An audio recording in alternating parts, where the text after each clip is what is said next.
Yo, welcome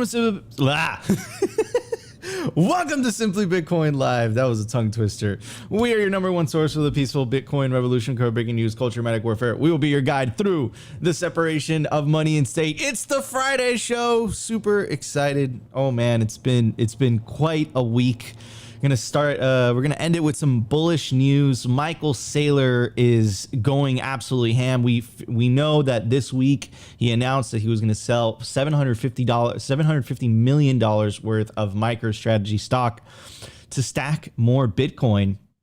Then he's going also on CNBC to basically say that there's a universal consensus that Bitcoin is winning, right? It's a decentralized global asset, has no issuer. It's a digital gold standard of digital commodities. Michael Saylor is going full balls to the wall. And again, if it was just Michael Saylor by himself, it'd be a different story. But you also have Larry Fink speaking wonders about Bitcoin, also on legacy corporate financial media as well. This is a crazy time to be alive. I could have never have expected this 5 years ago. I can't even imagine where we're going to be 5 years from now. I think we're going to see, a lot of Fortune 500 CEOs have no choice but to put Bitcoin on their balance sheet. I really think that this next cycle and the cycle after that, you're going to see this massive wave of global adoption. So I could not be more bullish. All the stars are aligning. But at the same time, while all this is happening, on the political front, like we covered yesterday or the day before, it all kind of mixes together these days. We were talking about the Senator Cynthia Lummis and the Senator Warren bill. And, the wording in that bill was very troubling, right? You had this idea of KYCing miners, KYCing wallet providers, KYCing validators. Like, how is that even possible? How is that even enforceable? We had the CEO of Start9 yesterday. They make some of the best Bitcoin nodes in the business. And he was literally saying it, right? He's like, that's impossible. They're not going to be able to do this. But it doesn't mean they're not going to try, right? So just because of all this bullish news that's happening, don't put your defense down. There's never been a better time to learn how to take self-custody. Write down your seed phrase, put it on titanium, but do yourself a favor and learn how to take self-custody. If you don't know how to do so, check out BTC Sessions. He has some awesome tutorials. All right, Opti, here we go. Let's do this, man. Let's do this. What's up? What's up, everyone? I'm choking on words. I'm like missaying things. Hashtag Nico can't speak English. We already know this. It's stamp seed. Put your shit on titanium. But I don't know what's wrong with me today, bro. It's a Friday. You didn't have enough coffee. Look, I'm like literally shaking because I'm too much coffee today. Didn't drink enough water this morning. But hey, man, we're here. It's the Friday show. We made it another week. I have lost the math. I don't remember what week we are on. So you guys can fact check me. What week out of the year are we? What week out of 52 are we? That's what we're down. Anyways. Yellow, quit trolling me in the chat. How do you want me to put your meme on the show and you're trolling me on the chat? That's some titanium SMR, bro. Anyways, Nico, before people say that we're too childish on the show again, we have an awesome guest today, Bert from Bitcoin Brabant. I think I said that wrongly, but Bitcoin miner that uses the excess heat from the ASICs to heat up your business. So this is going to be lit. I'm excited for this one. It's going to be a great show. Anyways, oh man, Yellow. I said literally the same thing. I put on a polo and I look like a professional. Yeah. Should we start talking professionally? All right. I'm going to wear a suit next week. I don't even have a suit. Should we start talking professionally? Hi guys, welcome to Simply Bitcoin. Welcome to Simply Bitcoin. We have Bitcoin Brabant on the show today. We're your number one source for news and culture. Anyways, Brett. What's up? Bert, Bert. How are you doing today, dude? Yeah, very good. It's great to be on the show, first time. So happy to have you. Curious what you will make of it because Friday show. So it is the Friday show. We're consummate professionals. I'm bringing the tulip bubble. you know. All right, so Opti, why don't you tell everybody what Bert does? Yeah, what so we're talking about Bert, today. like I said, he's part of, and actually, forgive me, how do I say your company again? Because I butchered it Bitcoin already. Brabant, but that's Bitcoin Brabant. Okay. Yeah. And he's a Bitcoin miner that uses the excess heat to heat up your business. And we have a really cool example of this. And we're going to go down his rabbit hole story and we'll talk about all that stuff during the culture. So you guys already know the deal. Yeah, it's going to be an awesome show, guys. Looking forward to it. Let's do this. Let's head straight into the numbers. The Bitcoin numbers. Is your Bitcoin in cold storage really secure? Is your seed phrase really secure? Stamp Seed's do-it-yourself kit has everything you need to hammer your seed words into commercial-grade titanium plates instead of just writing them on paper.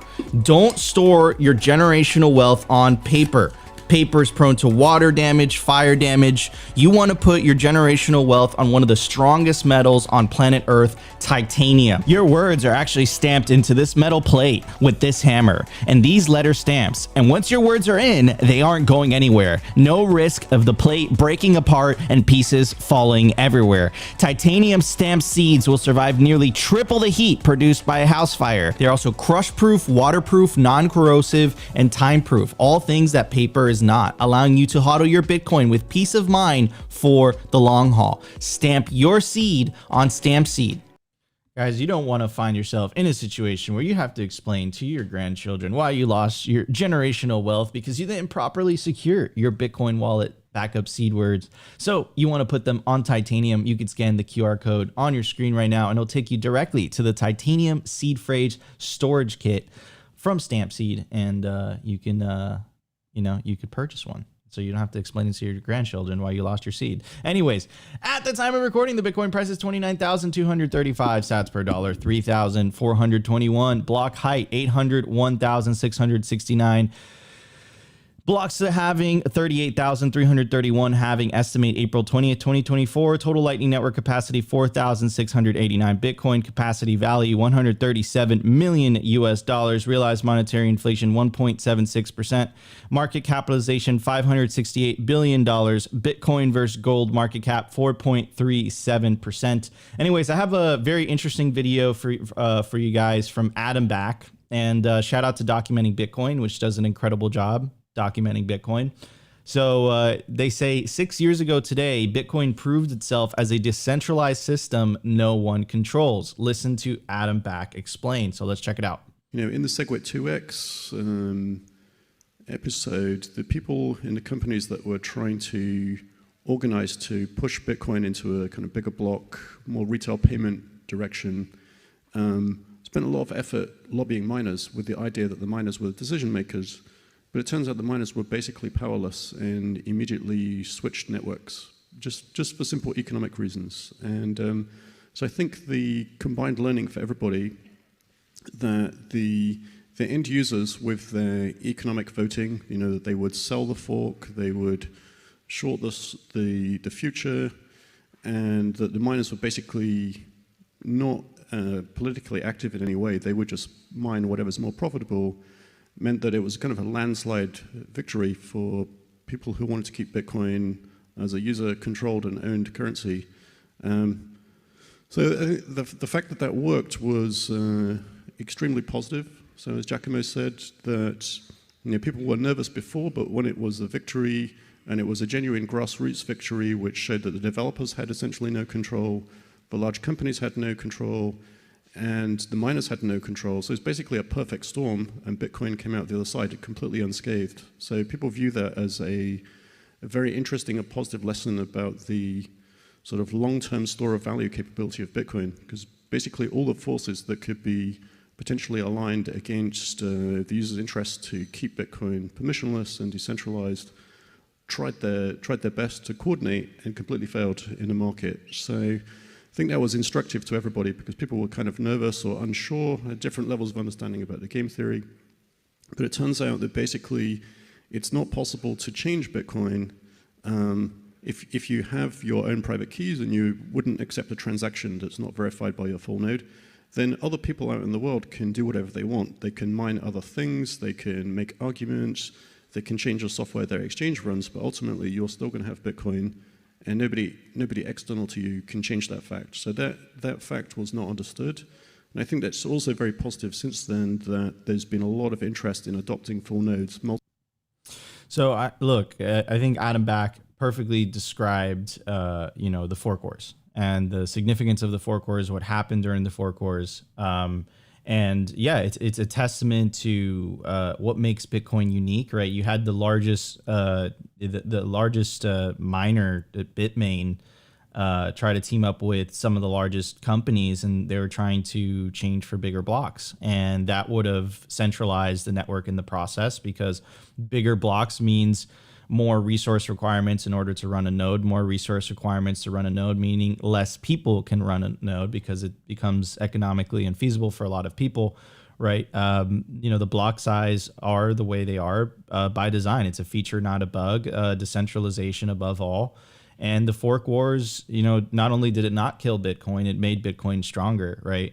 And so that happened. That was in 2017, 2018, if my memory serves me correctly.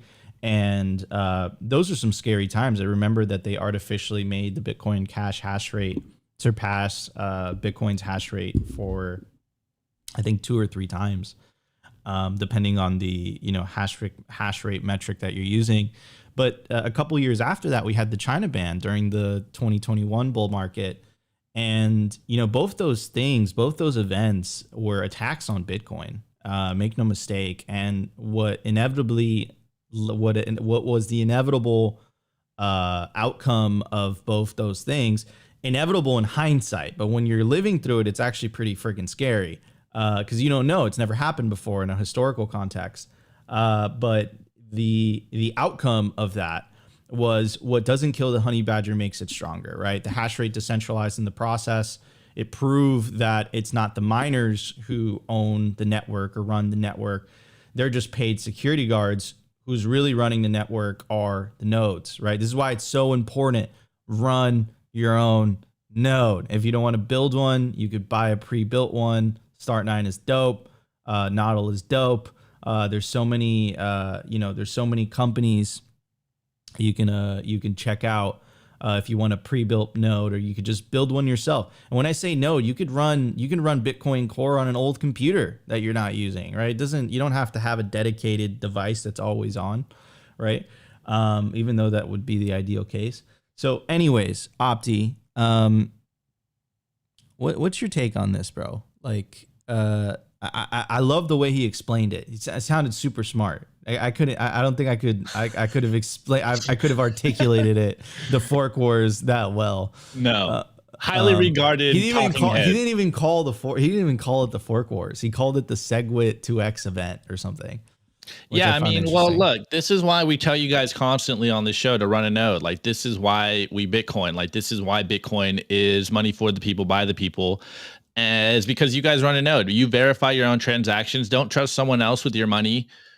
Run a node, verify your own transactions. Like, miners and big businesses and big holders do not hold more sway than you on the Bitcoin network. If you have any economic transaction, as long as you're running a node, you are also verifying the rules of the network. So like Bitcoin, this is the reason why Bitcoin is the only decentralized and the most decentralized currency in the world, is because of all you guys out there running nodes and continue to run nodes. And like we say all the time, you can buy a standalone node or just download Bitcoin Core, like simply on an old computer. You don't have to do anything fancy. If you don't have the means to get your own standalone node, like there's options for everyone. Every person's need can be fixed or addressed. Yeah, there you go. A Raspberry Pi. Like, everyone can be addressed by running a Bitcoin node, and you don't have to trust people. Like, this is literally why Bitcoin was created in the first place. So, like it's a hurdle that everyone, I think, should do.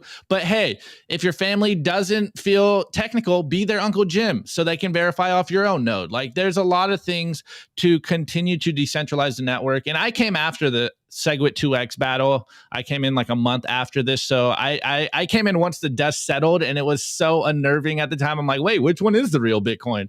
But now, what, 6 years later, it's become very obvious which one's which and which one is the one with the most economic power. But hey, we have Bert here, and he's a Bitcoin miner as well. So what's your thoughts on this, Bert?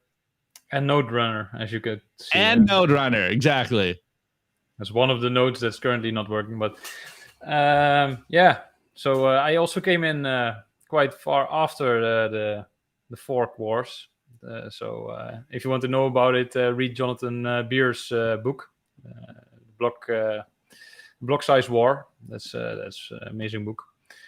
But yeah, so I came in 2019 because I actually was exposed to Bitcoin already in 14. I've got even screenshots of the messages where we talked with friends about mining and a lot of things, but I didn't believe it would survive. So and even at work, at my previous work, we talked a lot about it, but I wasn't expecting it to last. And then in 2019, I dipped in a little bit, and then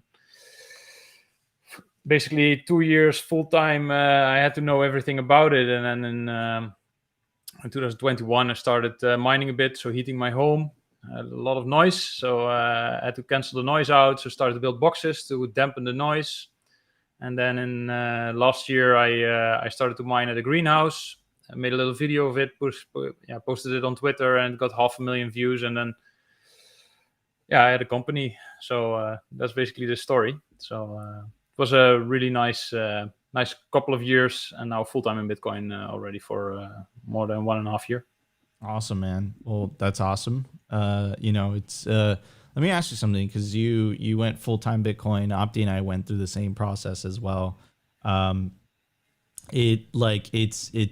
sure, like, at least in my case, like, it was definitely a bit of a grind, right? It was not still is.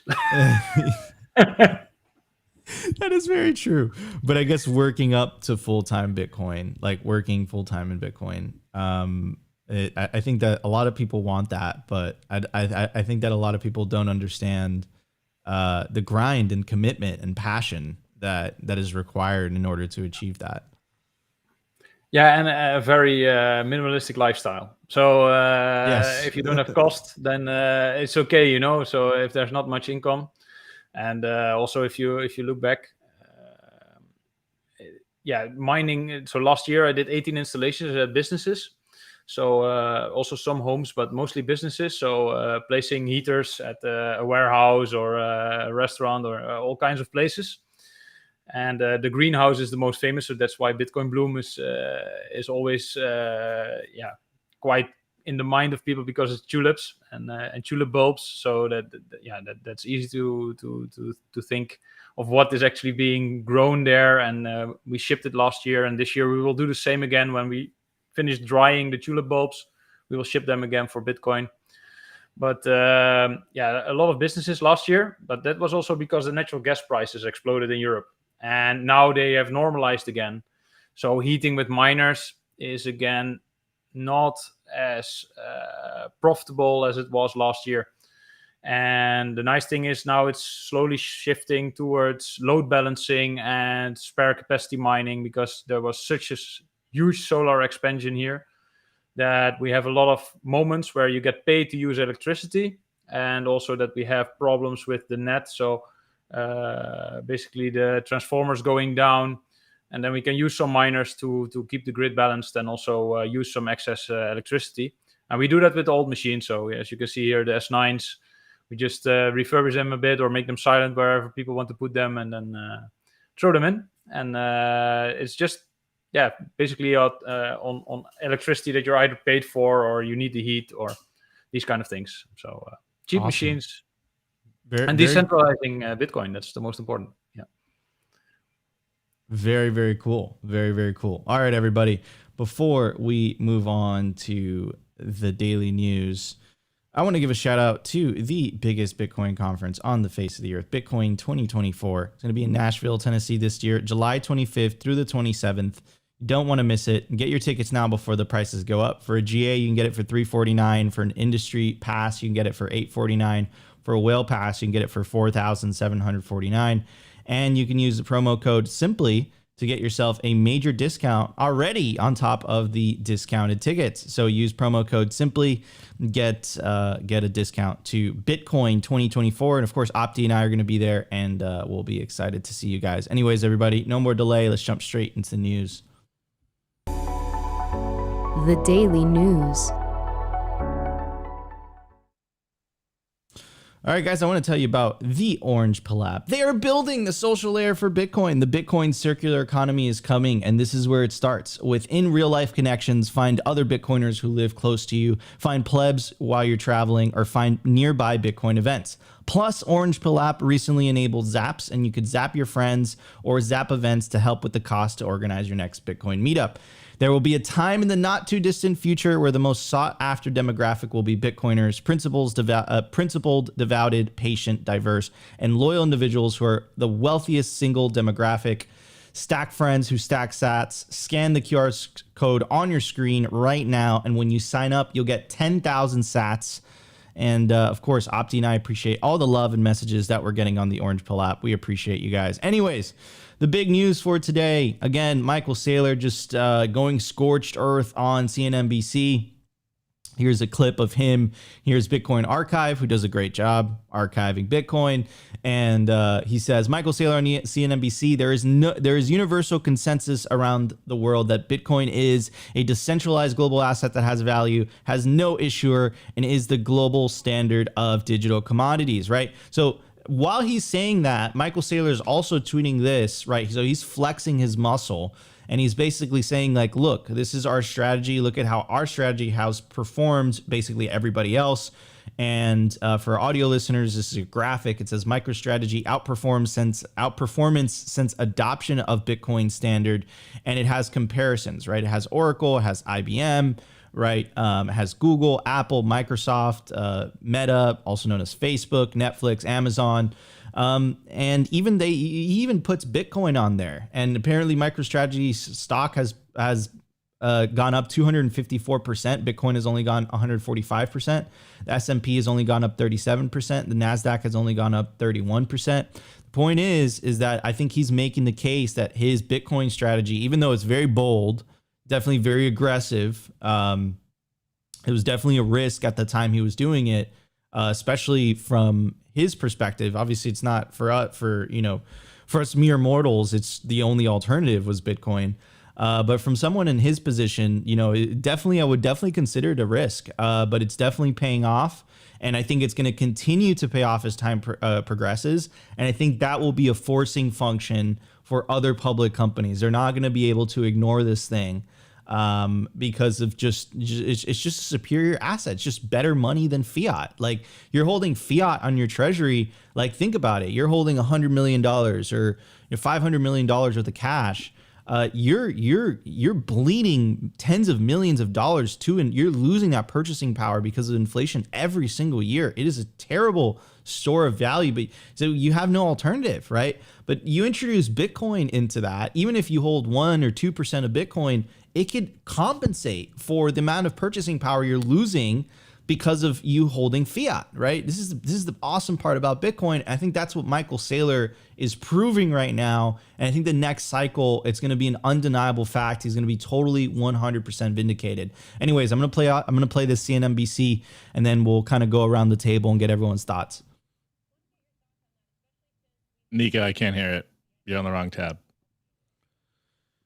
There we go. Let's try that again. I want to get your thoughts on that, especially since we have seen regulators, the SEC, for example, cracking down on cryptocurrencies and exchanges in recent months. But Bitcoin has been the exception thus far. Can the case be made that Bitcoin is a commodity and doesn't require the same regulation as everything else, or is it coming? There's universal consensus generally everywhere in the world across all parties that Bitcoin is a decentralized global asset that has value it is without an issuer, and it is a digital commodity. In fact, it is the gold standard of digital commodities. So you study Bitcoin to figure out how to create a digital commodity. There's also pretty general uncertainty and conflict and controversy surrounding the role of crypto exchanges, stable coins, digital securities, tokens, and DeFi. I don't think that uncertainty is going to be resolved anytime in the next 2 years. And the chair of the CFTC is correct in saying we do need a political solution coming from Congress. It's pretty clear that there's not going to be a quick solution coming directly from the regulators or organically from the industry. So we're waiting for political leadership to resolve that ambiguity. Meanwhile, Bitcoin is the one unambiguous thing, right? It is the most certain thing in a very promising, innovative economy, but full of regulatory uncertainty. And so if you want to participate in the space, the way to do it is with Bitcoin. Yeah, and of course, we're also looking for changes to those FASB accounting rules, which I know affect you every quarter as well. So always lots to talk about. Great to get your thoughts. Michael Saylor, thanks for joining us. And thank you for having me. All right. So interesting, man. Interesting how this is so many things are happening so fast. So I want to get Opti's take and then Bert. Yeah, well, first and foremost, MicroStrategy is scooping up all the Bitcoin and is the de facto Bitcoin ETF until further notice. And it seems like they're going to continue to scoop up a shit ton of Bitcoin. And this is a professional dictionary term, shit ton of Bitcoin. But to Michael Saylor's point, Bitcoin has proven itself, maybe just to us Bitcoiners, that it is a global phenomenon that everyone around the world, like, Bert, he's in the Netherlands. We're in the US. There's people in El Salvador. There's people literally on every continent right now that also understand what Bitcoin is. I say it all the time. The Bitcoin price is a real-time metric for people's understanding of Bitcoin. And this is a global ledger. Everyone opts into it. Anyone that runs a node, anyone that runs the Bitcoin software, whether that's Start9, Nodl, Bitcoin Core, a Raspberry Pi, whatever, all agree that this is a global money. There's a universal understanding. This is not, we are American centric. This is not just happening in America. This is not just happening in the Netherlands or El Salvador. There's literally nodes everywhere around the world. And there's individuals that all have come to the same conclusion, the same understanding as us, that Bitcoin is their money. Bitcoin is the best way to store value. And Bitcoin is a way to measure value around the world on the same metric system of value as the meme goes. And this reduces the subjective nature of value that we find ourselves in the modern world. You can't value the same thing in different currencies because of all the different exchange rates. Well, now we have one global standard. It is called Bitcoin. And you can get on it today and you don't have to ask permission. And, as much as people might not like Saylor on the Twitterverse, he's a great spokesman. Like, wait, why have people? They have their own contentions. Not only is he scooping up, I'm unplugged. Yeah, I'm unplugged. He's taking all the Bitcoin. Is probably why they're getting mad. But he's a great spokesman, and anytime he comes on the mainstream media, like, you're like, dang, I need to stack more sats. And he has a way of explaining it for just the average person out there. He's a way of explaining to the average person why their skepticism and criticisms are wrong and why they need some Bitcoin. And now everyone is waking up to this. So, hey, man, I think moving forward, this next year, the next 2 years is going to be absolutely glorious. And what do you say, Nico, all the time? El Salvador and Michael Saylor will be vindicated this next bull run. They're going to be vindicated, bro. Both are going to be vindicated. It's going to be glorious to see. It's going to be undeniable. No amount of bullshit the media throws and tries to spin it is going to be able to deny that. So anyways, Bert, I want to get your take. What's up, man? I think you're muted, bro. Yeah, I was muted.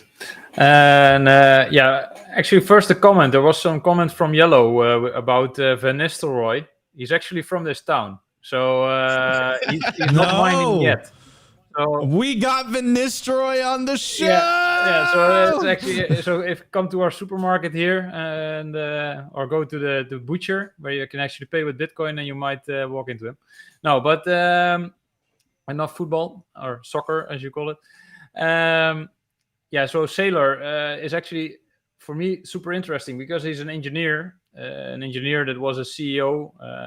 And what you can see is that he understands math, he understands physics, and that's something you don't often see in large corporations or CEOs in large corporations.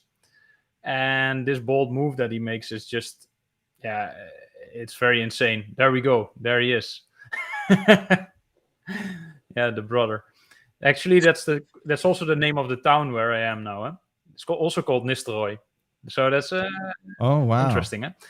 Now, so yeah, and then what you see is actually really interesting that you see that his upside is much more because he is doing leveraged Bitcoin. Huh? So and a lot of people can't get exposure through normal direct ways on Bitcoin. They need to go through the stock market. So it's super interesting that he built a leveraged ETF already, and that is being used so much. So it says a lot about what the future will bring. Yeah, 100%. Yeah, man, it's couple things, right? That's freaking crazy about you and Van Nistelrooy and the town. That's fucking nuts. And then I 100% agree with you on the Saylor stuff.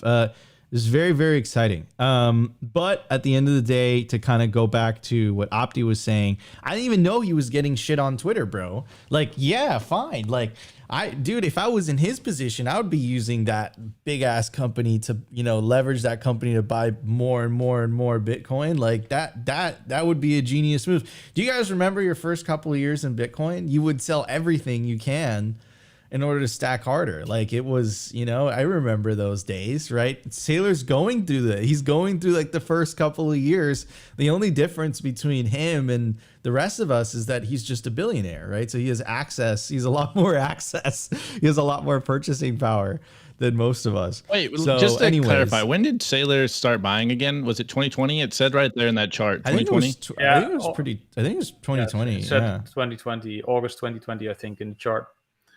And yeah, it's just insane how fast he accumulated, right? And also when you saw the price drop, you think, okay, would someone get anxious? There's nothing happening, right? Yeah. I never forget at Pacific Bitcoin, he was just hanging out in the VIP area.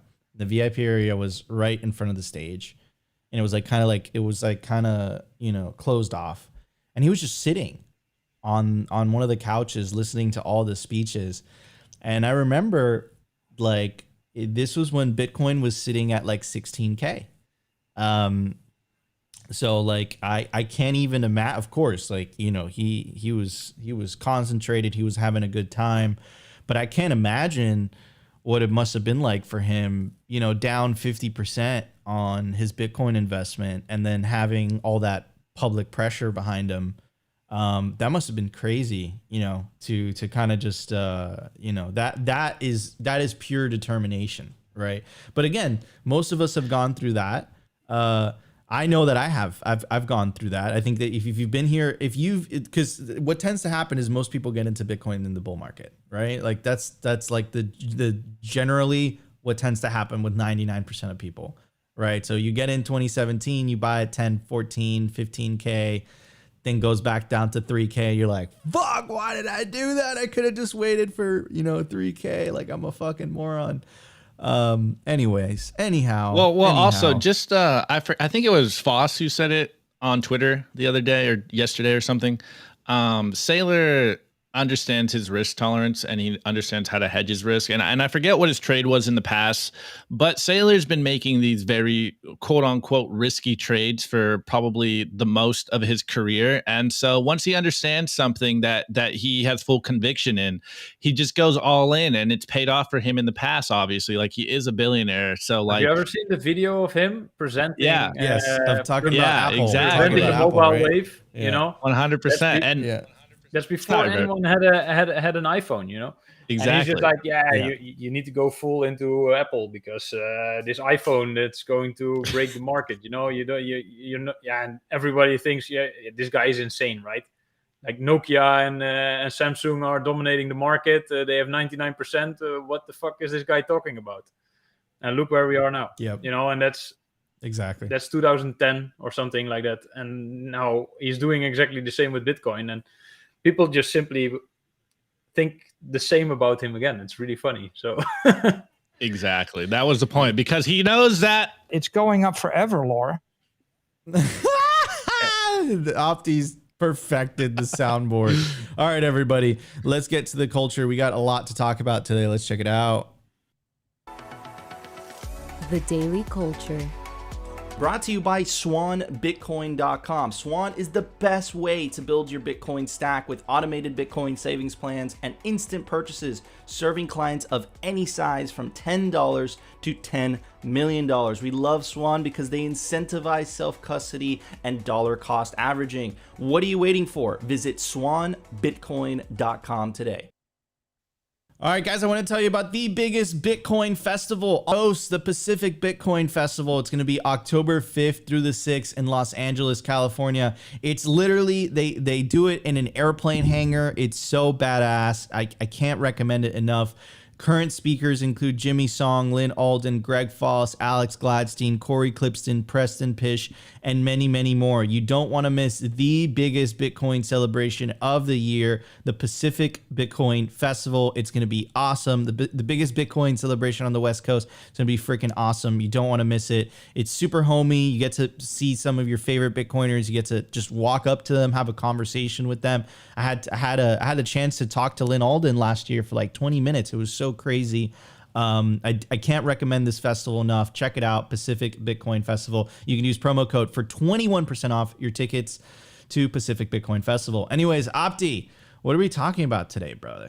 Yeah, bro. So we kind of got into it earlier. Bert, we kind of touched on your rabbit hole journey. People like that. So how about we just recap again very quickly before we get into your business. Again, I'm butchering it. Bitcoin Brabant, I believe. So you told us your Bitcoin journey. How about quick recap, and then we'll jump into what you're working on.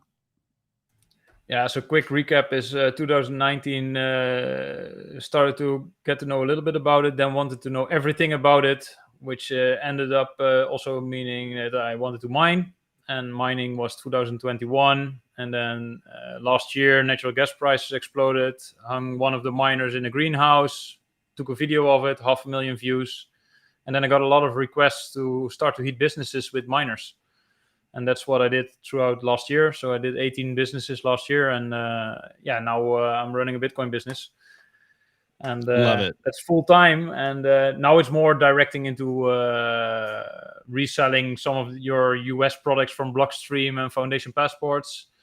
But that's because they're open source and people want to save their Bitcoin when they mine. So that's something that I had to add some value to. And that's what I'm doing in the EU momentarily. Yeah. Love it. So let's plug Bitcoin Brabant. You already hit on what you do, but again, to recap for the audio listeners, what exactly is Bitcoin Brabant? Yeah, so mostly mining. So we help people with mining installations. So if they want to heat their business or they want to do some spare capacity mining, we have a lot of renewable in the Netherlands. And sometimes there's overcapacity that they can't dump on the grid. So then we help people with a proper installation, which mines away the excess capacity or heat a part of the business with miners. And it's not possible to just put miners at a location here because the tax on electricity is simply too high. So you either need to use the heat or it needs to be access in front of the meter, you know. So that's something that we really do. And then apart from that, we help with some payments, and then mostly we help with Blockstream Jades and the passports with proper setups of storage. So also outside of people that are not mining.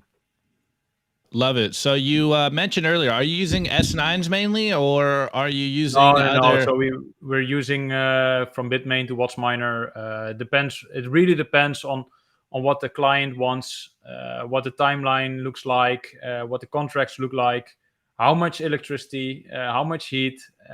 So do we place boxes or not, or do they build their own boxes to dampen the sound, or do we put sound dampening on it ourselves? So I have here, I don't know if you can see it, but here's AC Infinity, also coming from imported from the US. So we have all kinds of different types that we can help out with, all custom for the customers. Yeah. Love it. I have a couple particular questions, and if you don't want to get into the details, by all means, but I've been to the Netherlands once when I was like 18. What is like the standard weather out there? And you mentioned the high energy costs. What's the energy looking out over there? Because we have heard that currently in Europe, there is a lot of energy concerns. Yeah, so the most ridiculous part is for home use. They changed the tax. So they changed the tax from 3 cents a kilowatt hour last year to 12 cents a kilowatt hour this year. And then there's also a VAT of 21% on the electricity. So the electricity price is so high because of tax for the home consumers. But for businesses, this is totally different. So if you run a large consuming business, you basically don't pay any tax. So the difference for the plebs who want to mine at home and the large companies, it's very there's a huge gap. Why? What is the purpose of that tax? Yeah, they want to finance the energy transition, of course. So the amount of tax that's being put on electricity and natural gas is just insane. And this is for the green stuff, right? Yeah, so we try to transition to wind and solar as quickly as possible. And that requires a totally different grid. But that needs also a lot of tax. So they tax it ridiculously. Yeah. That's crazy, man. Do you think is that transition even viable? Because some people are saying that it's not possible. Yeah, of course, everything is possible, but what's the cost? But the fun part of this is that mining fits in so well, so because we have such a large overcapacity now with wind and solar, is that we get a lot of negative electricity. So you get paid to use electricity.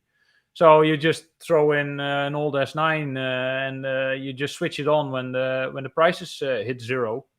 It's nice, You can do that at home also, but you still have the 12-cent tax. But prices go to minus 40 cents here sometimes, and then we just pay millions to Germany and Belgium just to take our electricity because we have so much renewable generation sometimes. And that is only going up, is the expectation.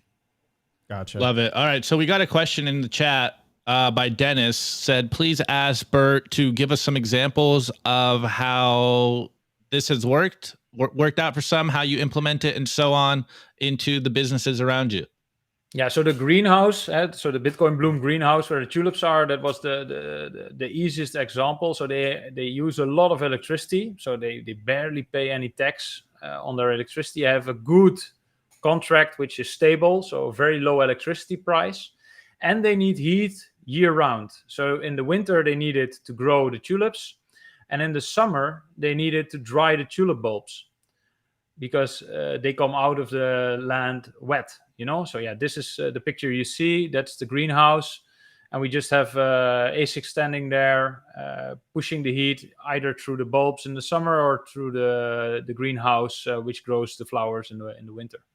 And that makes a business case very easily because we reduce natural gas, which is really expensive. And the electricity cost is really low because they are a large consumer of electricity. So in this case, it was easy to set up. And we physically put the miners in the greenhouse, as you could see. And then monthly, we clean the miners to make sure that they stay in perfect condition because it's better to use immersion, of course, but then it becomes really expensive to run it. So we chose to keep it air. Wait, Bert. You're telling me that Bitcoin miners are not killing the planet and they're not killing plants? What's going on here? I heard a lot of propaganda going the other way. It sounds like they're keeping plants alive. Almost like they keep them alive. Are you Yeah, saying so everybody's that asking Bitcoin where the hashish, where are we getting the marijuana growing? And, I believe, in the Netherlands, it's legal to buy marijuana, but it's not legal to grow it. We have a very weird country, There's a lot of things that are strange here.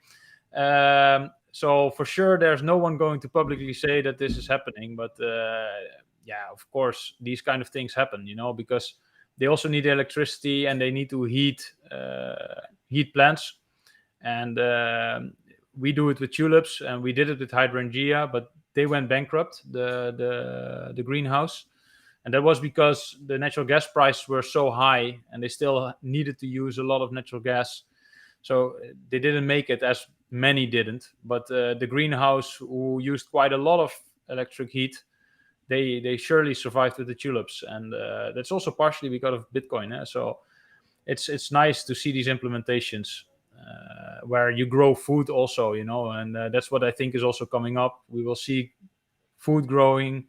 Then I saw in New York, they are already heating a bathhouse. So there's a lot of pools, community pools, that have closed down in the Netherlands because of the natural gas prices. We are looking at, can we do something with mining there, because it actually makes sense, because the pool needs to be heated year round. So these kind of locations are interesting, and that's what we hope to do. We want to stay local. We want to stay in the Netherlands, and we want to show what Bitcoin can do in a positive way for the community and the environment. That's awesome. Yeah, I love it. That's really cool. Sounds like Bitcoin is keeping plants alive. Haha, New York Times. Yes. What And do it's you think still a of the, tulip bowl. what did you think? That's the cherry on top. What did you think of the New York Times article when you saw it? Right, because from someone in your situation, right, it's like not only are you mining Bitcoin, but you're actually using that Bitcoin to keep life alive, right? So it's like it's completely counterintuitive to the narrative that they were trying to portray.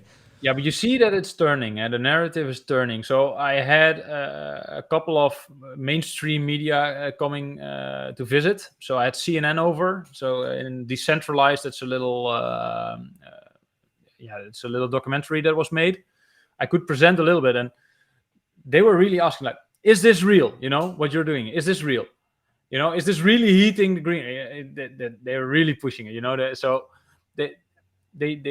It's like, put your hand behind the ASIC. Put your hand behind the ASIC. Yes. Yeah, I literally lifted the presenter in front of the ASIC because she couldn't reach it, so to feel it. But and she's like, ah. It's really hot. So, but it's really nice to show, and then they understand, that this is real. What we are doing. This is not some fake thing, and it's really coming from the community. Like, we are doing it at small scale. We are doing this distributed locations where it's actually optimal. We have solar that is in excess. We have cheap electricity. That's the only places where it makes sense. So, and the more of these stories that come live, that's just very positive for Bitcoin. So the New York Times can publish whatever they want, or they can change the picture a little bit, but at some point, truth comes out, and in the end, Bitcoin will always be better for the environment because it's against fractional reserve banking, So it just means that it's very good for the environment anyway. Every euro in Bitcoin is much better than in any other investment you could do, So, but that's something that will click at some point, and it will take years for people to grasp this. Yeah. And that had to have been super powerful too. Nico, if I remember correctly, and you have better memory than me, wasn't Netherlands really fighting Bitcoin mining, and we were using that example constantly? I think it was Norway. It was Norway. Sorry, forgive me. It's currently in Sweden, So what they did in Sweden is that they put a specific tax on the electricity for Bitcoin mining, which they increased with 6,000% or something ridiculous. So most miners will most likely move out of Sweden. And I think this is also the danger, for large scale mining. If a government all of a sudden decides to kill you, they can. But with distributed mining, a lot of small businesses and then all the home miners, how are you going to stop this? You have to knock every door and then check which computer is actually a miner. I don't know how they're going to do it, but it's much more difficult. And actually the optimal locations here have to be distributed. They will not necessarily be centralized. And in Sweden, this was the case. It was next to a hydro dam where you have excess electricity.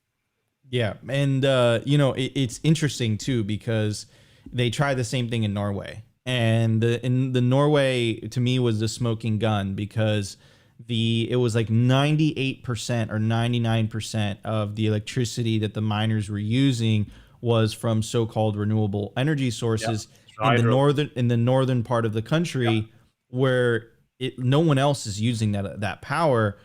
And they still tried to ban it, right? That to me tells me that this is a political motivation rather than an actual concern for the electricity. Because it's like, and I think you're proving, and I think that's why your projects are so important because it's like it's not only saying about it theoretically, it's actually like, look, guys. Like here's what is actually happening. We will put that reporter's face inside or in front of the ASIC heat, and they can't deny it at that point. Anyways, everybody, let's move on to the meme review. We got a lot of memes to review. Let's check it out. The Daily Meme Review. Brought to you by Kaboomracks. I get this question all the time. Nico, where should I buy Bitcoin miners? The answer is Kaboomracks. It's the best place to buy Bitcoin miners. That's where you're going to find the best deals and the best prices. Start your mining utopia today. To check out their racks, you got to go to t.me/Kaboomracks. Join their Telegram group and start your mining journey today. Kaboomracks. All right. You already know the deal. This is the meme review, where you guys tag us in memes, Simply Bitcoin TV on Twitter, or you drop them in our Telegram group, t.me/Simply Bitcoin. Tweet to the bullets, memes of the artillery. This is the lighthearted way to end the show. Make sure you guys are entertained. Make sure you're having fun. Get the crowd involved with the show. So tag us in the memes and drop the tweet in our Telegram group. And I know I'm lagging a little bit right now. So Yellow was literally pestering me before the show. And he asked me to put this meme on, and I don't fall into the peer pressure, Nico. I usually would have told him to no. Wait, hold on, I have him. No, but it is fitting, so we're gonna put his meme on the show today. This is Yellow, aka ICO Offender 2 on Twitter, and since we did have Saylor in the news today, I thought it was a good idea. Here we go, Saylor NPC buying all the Bitcoin. Gang, Bitcoin, so yammy. Gang. Wait. Yes. Stop. Gang. Pause it for a second. Shiny city. Yes. Pause it for a second. Everyone's been waiting for this moment. Wait, what do I say? NPC. Stack sats. Yes. Gang. Spicy. Stack sat. Gang. I love Bitcoin. Cone. All right. Yes. In cyberspace. Gang. Okay, all right. So good. Okay. Bitcoin's so that good. Feels so good. Bitcoin's so good. Okay, here, let me get to the real meme review here, guys. Shouts out to Yellow. He's trolling. Opti NPC. Now my boys are gonna clip that, and I'm never gonna live it down. Okay. All right. This next meme is by Toxic Bitcoiner, and he tagged me in this. It was an old tweet that I put on here, and someone said, like, in quote, "You got lucky." Here, actually, we'll do the meme first. So we have the worn out Wojak picture here, and Toxic Bitcoiner in quote goes, "You just got lucky, bro. You heard about Bitcoin so long ago, bro. You don't deserve to not have to work, bro. All you did was hodl. You're lazy. How hard is that? If I heard about it when you did, I would have went all in too, bro. I would have held through too, bro. Besides, the government says you're a terrorist now, bro." And I saw this. It was on my radar because someone quoted, "I didn't get lucky. I was right." And this is a tweet that I did a while ago. Didn't get lucky, studied Austrian economics. Let's go. Shouts out the Toxic Bitcoiner. This next meme is by Brian Lockhart. And in all caps, he goes, Bitcoin miners wondering where all the ordinal tards have gone. And he's got a chart here of the mempool, and you can see the fees here, 600 plus fees or per transaction, per byte fees at 5.285 BTC. I thought the Wizards broke Bitcoin, and we got the classic Wolverine picture where he's reminiscing and he's in bed and he's looking for the 600 sat fees. Oh man, what a crazy time. Okay, this next meme is by Maxi's Club, and it goes 478 whales. And we got someone buying Bitcoin from a Bitcoin ATM, and it's on a camera and it's recording, and it's a Bitcoiner out there, and it goes, whales watching me buy Bitcoin at discount. And he sees that he's getting recorded, and he winks at him. And he goes, thank you for the cheap sats. Really appreciate it. Stay humble, stack sats, stay solvent. This is the way. Continue to stack. Who cares what the price does? The only number that matters is how many sats are under your control. This next one is by Jose S. Bam. And it just goes hashtag Bitcoin. And I know you guys have saw the World Coin memes going around in the World Coin news about people lining up to scan their eyeballs for some shitcoin. And this is looking into the 8-ball, the magic shiny 8-ball, aka the World Coin Orb. And it goes, laughing my ass off, you stupid fuck, idiot, buy Bitcoin. That was his meme. All right, this next one is by Cedor. _ Ion. It goes, what year is it? And we have a girl here like, and it goes, when his address starts with a 1. Starts with BC. Come on, guys. Don't use legacy addresses. Anyways, this next meme is by Greg Zaj Uno, aka Greg Zaj 1, and he goes, quote, I think I'd like to solve this one. And it's a Wheel of Fortune. And you can see here, it's, some letters, and it sounds like, what is it? What's the second best? There is no second best. And it's Saylor down here smiling, saying, I think I'd like to solve this one because there is no second best. Okay, and this last one is by 21 JCLP. And he goes, buy Bitcoin to protect yourself and your family. And it just goes Bitcoiners. And you can see this like Pixar picture here of a Bitcoin family with the Bitcoin picture in the background. And they look so sweet, and they look so solvent and wealthy. And this is the way, guys. Continue to stack. What's my boy Nick Can't Mind say?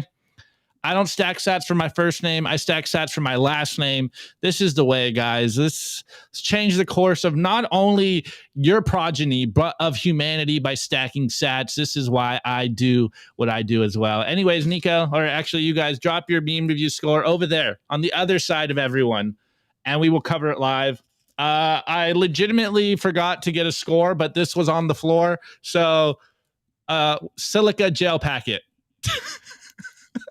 That I'm literally no, I'm not going to say that because the memes were great. All right, Nico, go. What would you give? I'm going to pass it on to Bert, and then I'll go. I feel like I'm going to be outflowered here.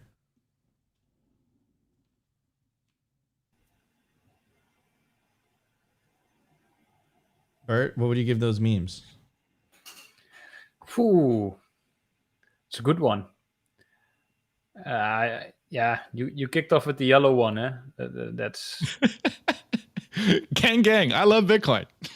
That's the 21, right? There we go. All right. There is no second best.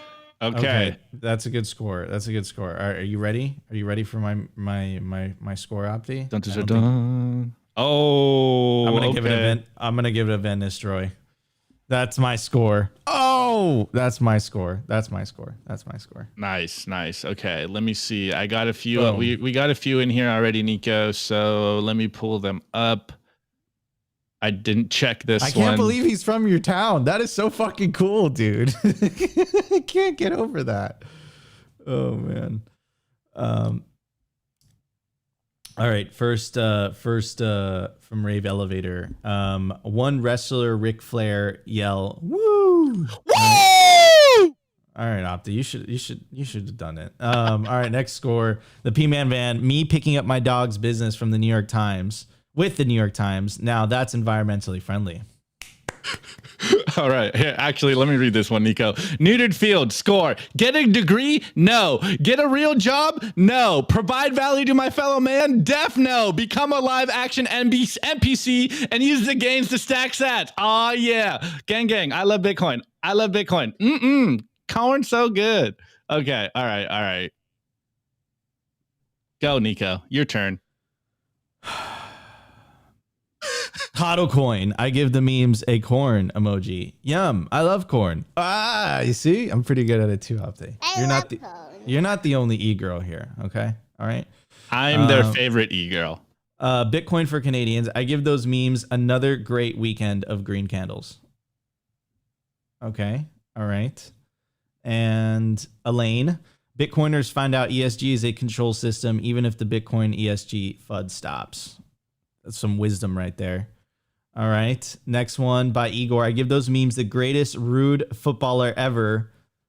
Gillit? Who is that? Do you know who that is, Bert? Yeah, that's Gullit. Yeah, just type in Gullit and then you will get some great pictures of him. Okay. It's really a character. Okay. I'm gonna. I don't know how to spell that. That's the only. There was actually a really nice comment. Is he German? Dutch? Don't be rude. Oh, okay. Forgive the chat. They get spicy sometimes. This guy with the hair, he's crazy. I know who this guy is. Isn't he amazing? Yeah, definitely. Yeah. He's world famous, man. Isn't he amazing? Yeah. This guy. Okay, let's pull him up. Little soccer break for a second. There you go. This is the guy. This is the If man. you guys don't know, Nico loves soccer. All right. Phil C. Hala Madrid. Okay. I give the memes 10,000 sats of government declared terror. Van Nistelrooy was on Madrid. Interesting. All the stars are aligning today. McLovin meme score. Bitcoin is still on sale. Stack harder. Okay. Very nice. UTXO. That was the buzzer. I give the memes a silica gel implant. Wait, one more. Yellow. I give them an Opti polo shirt. I think we need a top wine for the merch. Anyways, all right, everybody. Thank you so much for tuning into another episode of Simply Bitcoin Live. We appreciate y'all. Have an amazing weekend. I want to give a very, very special shout out and thank you so much, Bert, for coming on the show, telling your story. What you do is incredibly important, and I applaud you for making a business out of that, man. That is incredibly inspiring, and I'm really glad that entrepreneurs like you are on our side. Thanks, guys. Really nice. And why don't you tell everyone, we popped up your handle, but why don't you tell anyone who's listening to the audio version where they could find you on the interwebs? Yeah, so at Bloom Bitcoin, but also at Bitcoin Brabant. And my personal Twitter is BDG Bert de Groot. And then on Nostr, of course, at Bert BERT. Awesome. Thanks, man. Well, I really appreciate you joining us, bro. I appreciate it. Guys, if you enjoyed the show, you know what to do. Smash that like button. And if you feel like we provided you value, consider subscribing. But the number one thing you could do to help push the peaceful Bitcoin revolution is share this content. In fact, share all Bitcoin content. Don't share shitcoin content. That's counterproductive. We'll see you back on Monday, 12:15 p.m. Eastern Standard Time. But if you want to join the after party, me and Opti are going to be holding it down on Twitter Spaces, and hopefully Bert could join us until 2 p.m. Eastern Standard Time, so about 40 minutes. It's going to be a lot of fun, and you could find us on there. All right, guys, I will see you later. Peace out, everybody.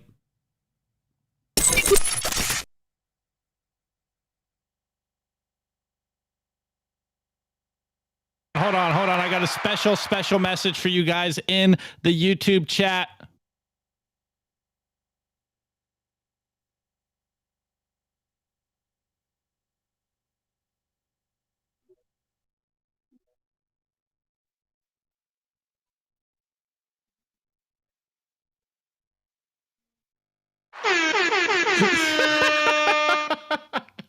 Yo. All right. Oh man, I'm never gonna live down. I shouldn't have done the NPC Bitcoin meme, and I'm never gonna live that down. It's